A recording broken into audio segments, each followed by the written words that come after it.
After my grandmother's funeral, I took a Greyhound bus back to college. The Greyhound stopped at Fort Eustis, the United States military base. A guy got on the bus and he sat in the seat across the aisle from me. He smiled. Usually white guys never flirt with me, so I thought, He told me his name and that he's originally from Honduras, Latino. He didn't have a Spanish accent. He sounded totally Americanized. He said he didn't have money for college, so he joined the military.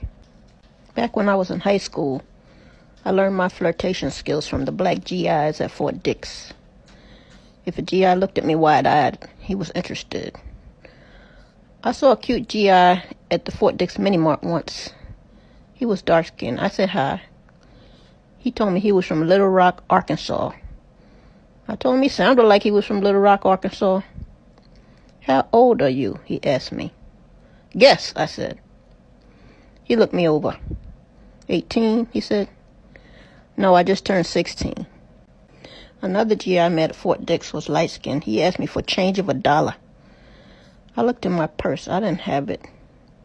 He didn't need change of $1 from me. He was standing right in front of the PX. Why couldn't he ask the cashier? Back to the Honduran American.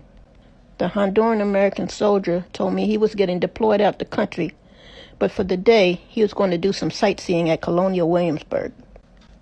The Greyhound bus pulled into the parking lot of Colonial Williamsburg. I reached out and handed the Honduran American soldier a piece of paper. He got excited. His eyes got big. Is this your room number? He said. No, I said. It's my P.O. box. My mailing address. Write me a letter. Sure, he said. The Honduran American stood up. He said his goodbyes. Before I go to Germany, I'll come by and see you, he said. Then he jumped off the Greyhound bus, walked into colonial history.